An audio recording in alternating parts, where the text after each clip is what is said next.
Hey there, I'm Rachel Ehring, and you're listening to the Top Music Piano Podcast. Get inspired as we discuss creative resources, trends in piano pedagogy, ways to grow your income and streamline your studio, and new ways to engage your students each week. If you are a teacher who wants to go beyond the method books to create an innovative studio that fosters lifelong music makers, you've come to the right place. Today on the podcast, I'm talking with Jennifer Foxx about summer camps. Jennifer has so much experience in this area, and I really enjoyed my conversation with her. I know you are going to be inspired by her ideas on this topic. With over 30 years of summer camp experience, Jennifer Foxx runs a successful piano studio in Arizona. In addition to teaching, she is nationally recognized from her website, musiceducatorresources.com, where she blogs, shares music teacher tips, and creates innovative music education resources used by teachers and students around the world. Whether teaching piano, presenting at conferences, or developing new resources, Jennifer is passionate about music education and dedicated to helping students and teachers achieve their full potential. Here's my conversation with Jennifer. Hi, Jennifer. Welcome to the show. I would love for you to introduce yourself and tell us a little about your teaching studio. Okay, well, my studio is in Arizona, and I teach in a way where students come for both their lesson and a music lab. And so I either have 2 students here at the same time or 3 students here at the same time. So if it's 2, one will be with me and the other will be in music lab. And then another, if it's 3 of them, then they'll rotate between lab stations and then me. Nice. So we are here today to talk about summer camps. I know that this is something that you have a lot of experience with. So why don't we start out, if you could tell us, why do you think summer camps are a great option for piano teachers in the summer? Yeah, so I've been holding summer camps for 30 years now, and I would not be doing them if they didn't have such a huge impact in my studio. So I think I'd probably just narrow it down to 3 big benefits that I have found, to run them. One of the biggest frustrations I hear from teachers is that families don't want to have lessons during the summer, and they're losing their income. And summer camp fixes this problem because not only you retain your income, but there's also opportunity to make even more during the summer. So that's a huge benefit for doing it. And second, it's a win-win for both teachers and parents because it fixes the problem where families might have other plans and don't want the consistent lessons. I live in Arizona and it's hot in the summer. And so everybody wants to escape the summer heat, or they have swimming lessons and, all sorts of things. So it allows them to do their thing and then, of course, not lose that income, but it also allows teachers and students to take a break. And I'm a big believer in taking breaks. It's good for our mental health and our physical health. And then I would say our last benefit would be, one of my favorite things is just the friendships that it creates. With them, it builds community within the studio. I've literally watched friendships get tight and grow because of the summer camps and the different group experiences that we do. So it's a lot of fun to see that. Yeah, community building is so big in the summer at those camps, huh? Can you tell us a little about the format that you use for your camps as far as how long they are, how many hours a day, all of those things? Yeah. So this has changed over the years. When I first started camps, I did them 5 days a week, 2 hours each day. And then I went to do 8-hour camps, and I would divide that within 2 to 3 days. And then sometimes I might have them choose two 4-hour camps. And when I reduced them to 4 hours, I typically called them workshops instead of camps. But it was the same idea. They were just shorter, and then they can choose. But over the years, I just find the older I get, the more I want to simplify. So now I just do those 4-hour camps. And there have been times where I just do one option. And there have been times where I do several options and they could choose which one. The bonus of having several options is it's opportunity to make more income, because if you have your camp includes so many options but they want to do them all, they would pay extra. So these days, how I do it now is I actually give an option of doing a summer camp session or a summer practice packet, which is a set of video lessons. And, or for an extra cost, they can do both options. And I do have a handful that do both options, which is nice because that's just extra income for me. So let's talk about how the summer now, I know you said you've done different things. So now, maybe even looking ahead to this summer, how does it look for you and how does it look for a student as far as the time that you're putting in and the time that they're putting in relation to the camps? Like how many weeks are you teaching camps? And then how many weeks are your students coming to camps? Yeah, that's a great question. So now it's just for them, it's just a 4-hour camp period. So that could be one day or it could be 2 days, just depending on the session they sign up for. And then the practice packet is the 4-hour video lesson packet type thing. So it's actually really short. But for me, I might have several weeks that I'm doing it, 2 to 3 weeks, depending on the sessions I offer. Okay. And for the practice packets, are you doing individual videos for each student or is it a packet that everybody's is the same? Yeah, that's a great question. So the practice are based on levels. So then I'll do videos that are a certain level, and then whatever students are in that level, they'll receive those. Okay. So you're not doing necessarily one for every student, which cuts down on your work, but they're getting the one that's appropriate for their level. Yeah. Yeah. So let's talk about the big question. How do you price your summer camps? Yeah. So in the past, an 8-hour camp would include 2 months tuition. For a few years now, I started including my summer camps in my yearly tuition. So when students sign up for lessons, it's already included in their monthly payments. So by the time May rolls around, their camp is actually already paid for and they don't have a payment at all come summer. So you roll it into like a 10-month tuition. And so they're not paying in the summer, but they've already paid for the summer camps. Am I understanding that? Yes, yes. And I also do a Christmas camp in December. And so it includes that as well. So yeah, it's like an all-inclusive, everything. That's great. I like that idea, Christmas camp, because I know a lot of parents, even if you've split up the yearly tuition over the months, they feel like they're getting gypped in December because they get a few weeks off. Yeah.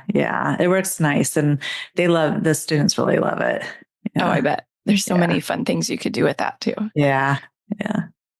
So when you're planning your camps, one of the things that I've thought about is I bet there's a lot of hidden costs that I wouldn't think about until I was planning. And then all of a sudden I'd be like, oh, I want to have snacks. I want to have prizes. I want to have all these other things.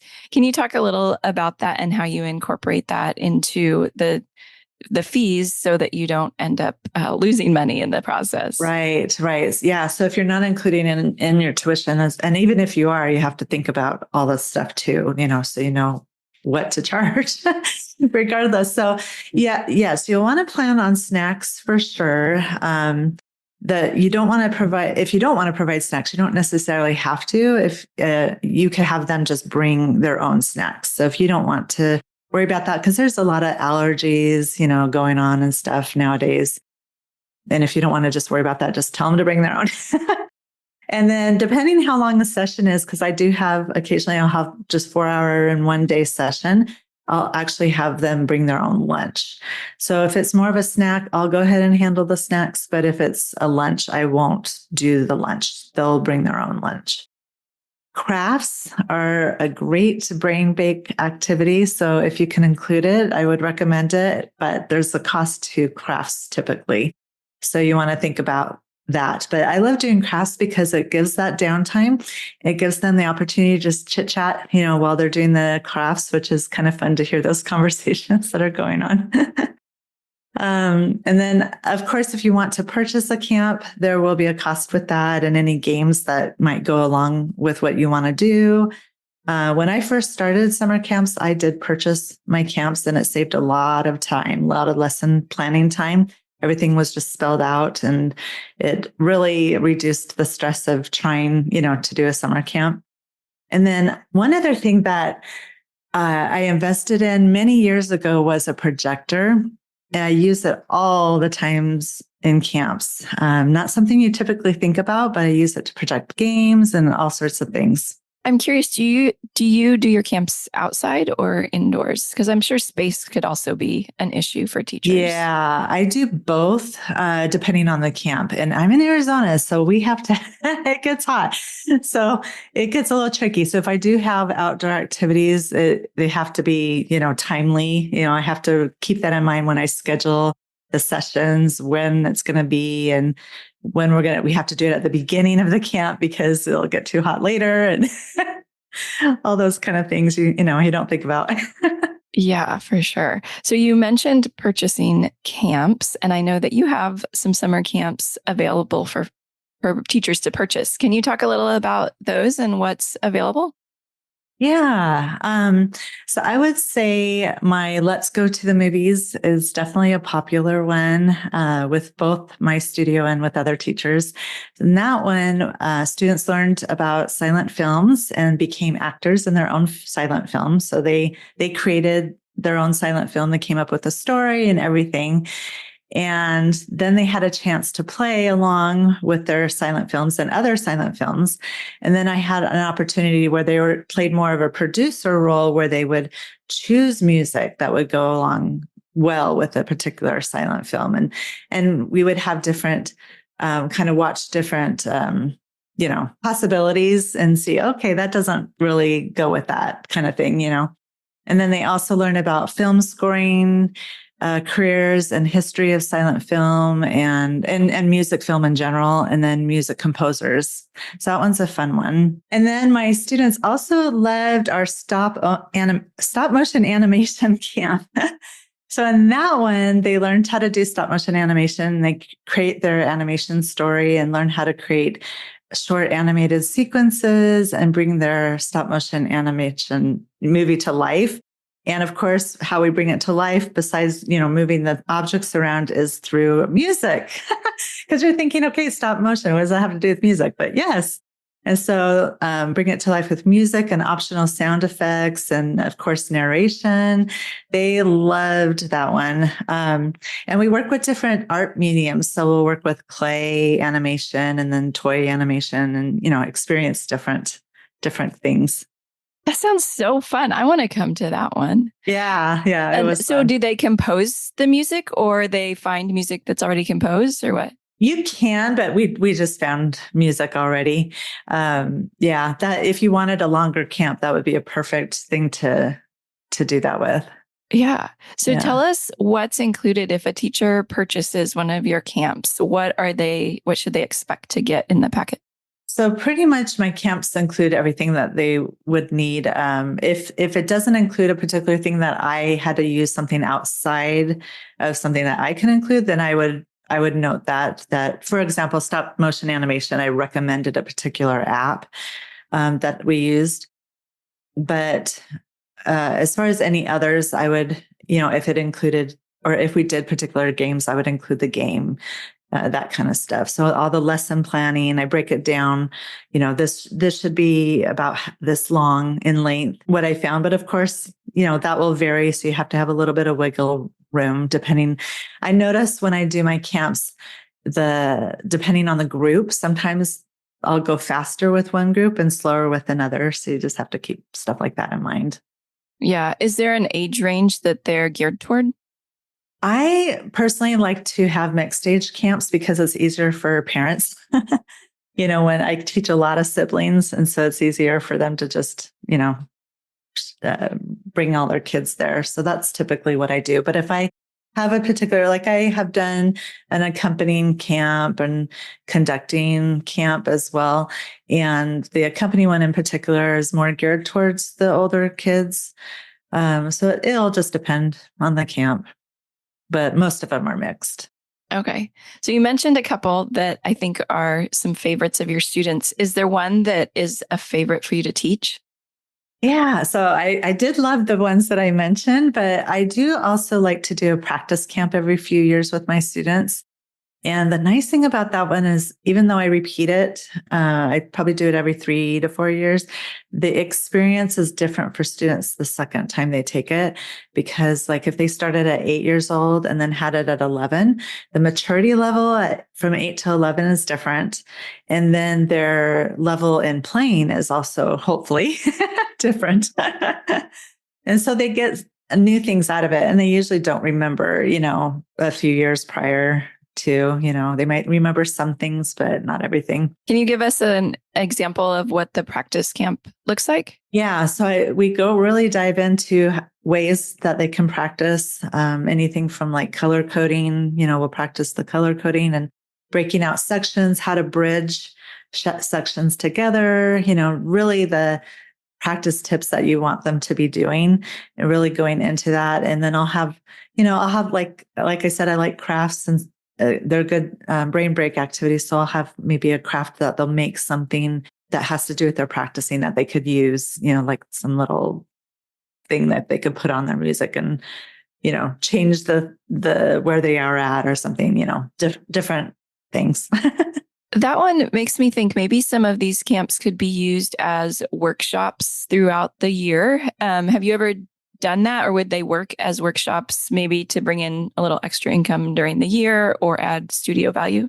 Yes. The practice workshop works great as a workshop throughout the year. I've actually had teachers that have bought that one tell me that that's how they used it, as they broke it up throughout the year. And then during COVID lockdown, I recorded that one. So students actually did a recorded version of it that year. And then I have reused that recording for my adult students. So they've taken the recorded version as well. And one of my adult students who's still with me, she's been with me for probably 5 or 6 years now, she's taken that one twice. And really gets a lot out of it. So, yeah. That's a great idea. Is the video available to teachers, or is that just something that you use with your studio? It's just something I did. Yeah. Do you have tips on communicating with parents and families about how summer's going to be different? I know that there are some parents who they want their kids in lessons year round and they want their kids practicing year round. How do you communicate the value of this to families? Yeah. So my biggest advice is you have to believe in yourself and what you're providing and the benefits that a summer camp can provide. Because if you aren't confident with what you have to offer and your plan, they're going to sense that. So you have to really create excitement for it. That is something not only fun for both the teacher and the students, but that it's healthy for them. It's a good opportunity for them to make friendships, but that they're also learning. And it also gives the big benefit for the parents is it gives them a chance to take that break and take those vacations and then give a chance for everybody to renew and then come back fresh during the school year. I know the argument with teachers sometimes I'll hear is, that they don't want to take that longer break during the summers because students will forget everything that they learn and come back. But I've been doing this long enough where I have not seen that to be the case. Because if it was the case, You wouldn't be doing it. I wouldn't be doing it. Yeah. So do you still encourage your students to practice and learn new pieces throughout the summer, besides the practice packets? And how does that look? Yeah. And that's probably what helps too, is I do still encourage, even though we do have a break and we have probably a good 8 weeks off where they're not having regular lessons, I do encourage them to still play. So how I do that is I give them weekly summer challenges that I schedule inside. I use Practice Space now, and they can earn prizes if they participate. So some participate, some don't. Like anything, it's a choice. It does, during the year, it's the same thing. I don't charge anything extra. It's just part of the yearly tuition, but the ones who do it have a lot of fun with them. So to give you an example of challenges, they might be anything from playing a piece upside down or blindfolded, or learn a piece, a Disney, favorite Disney piece, or composing a piece. So each week is a different challenge. Okay. And so there's prizes based on how many times they practice or how many challenges they do. Yeah, how many they do. Yeah. I gotcha. So Yeah. it keeps them engaged and playing in addition to the summer camps. But it's a fun way, it's not where it doesn't feel like they're practicing. They're doing something fun with it. Yeah. That's a really, really good suggestion. Have you had families be resistant to the summer camp model where they're not having traditional lessons? So I never made my camps optional, even when I did them separately as far as tuition went, they were required. So if they were going to continue in the fall, they needed to take, the camp, or they had to pay their spot. And I did have some over the years that would actually pay to hold their spot. So it does happen. Yeah. So now I do offer that video lesson packet. So if they don't want to do the camp, then they have that. And so, yeah, I really don't have the complaints. It's this is your choices. And, Yeah. And I think rolling the summer tuition into the 10-month tuition probably helps with that too, because if they've already paid for it. Yeah, exactly. Yeah. So there are a lot of options out there for summer. Some teachers take the whole summer off, some just keep going, some offer group classes, or now you've presented this amazing option of summer camps. What advice would you give to teachers who might be feeling a little overwhelmed by all the different options, and how can they determine what's going to be the best for their studio and for them personally? Yeah, that's a great question. I would say keep it simple, whatever you decide. If you decide you want to go the summer camp routes, simplify by purchasing that camp. That takes a lot of the stress and overwhelm away. And then one other thing that I would also suggest, and then I'll go back to that main question, but is figure out what you want your schedule to be during the summer. Don't focus so much on, what if they do want this, or what if they don't want that? Figure out what you want first and then provide choices. So I do my research on I have students that go to a million different schools. So I actually take time and go to all those school calendars and see when they get out. I could ask my parents, but trying to get response back from parents can take longer than if I just did it myself. So I do it myself. And then that will help me gauge on when I should even start something, but I'll have to tell you, one of my most popular sessions is actually before school even gets out. Oh, really? Do you do it after school, or what do you do? Yeah. Yeah. So I'll have one session before school even gets out. And I have a lot of parents that will say, we would just want to get it done and out of the way and then do our thing in the summer. So don't be afraid of doing that too, as having an option for that, because it might surprise you. And I do have, when I do my options, I do say I have to have a minimum number of students that sign up for the option. So they need to choose more than one option, because if I only have 2 students sign up it's not a camp, it's, so I do make sure they know that too.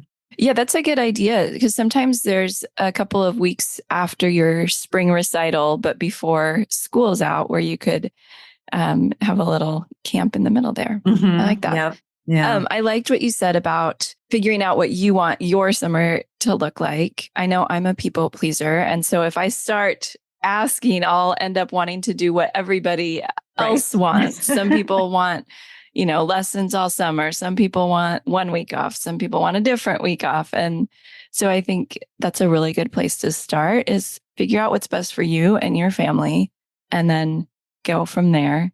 And then present it to your families in a way, like you were talking about, that it's going to be beneficial to everyone. Good. Do you have anything else to add about summer camps or the resources that you have available?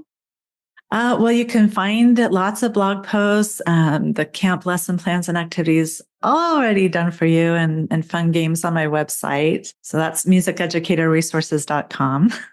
Yeah. So tell teachers, so that's your website. Are there other places where teachers can go to connect with you and find more of your resources?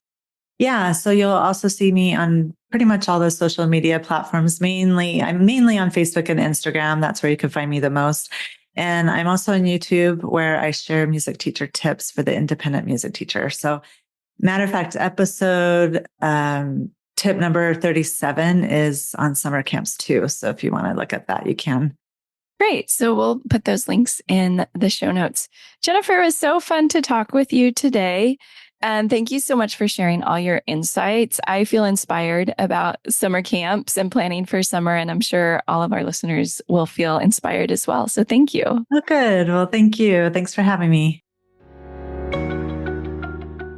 I hope you enjoyed this week's interview with Jennifer. Both Jennifer and Tim will be attending the MTNA conference in Atlanta this month, so be sure you connect with them if you're going to be there. Top Music has a number of resources available this month on the topic of summer camps that I know you'll want to check out, including the free Top Music magazine. Next week on the podcast, I'll be interviewing a longtime friend of mine, Sheila Fortson, who runs a nonprofit arts school in Chicago. So you'll want to subscribe to the podcast so you don't miss that interview. I'm Rachel Ehring, and you've been listening to the Top Music Piano Podcast. I'll speak with you soon. How do you keep up to date with all the latest trends and research into music education? How do you connect with other teachers around the world and make sure your teaching stays fresh and relevant for students of all ages and stages, both now and into the future? I created our Top Music Pro membership to be the one-stop shop for music teaching resources, training, support, and community, and I'd love for you to come and join us inside. With over 40 comprehensive training courses, hundreds of teaching demonstrations and lesson plans, free monthly sheet music, discounts, and all the business and pedagogy support you could ever need, Top Music Pro is the community you've been looking for. If you're ready to level up your learning from the podcast and join thousands of other teachers in our global network, head over to topmusicpro.com today.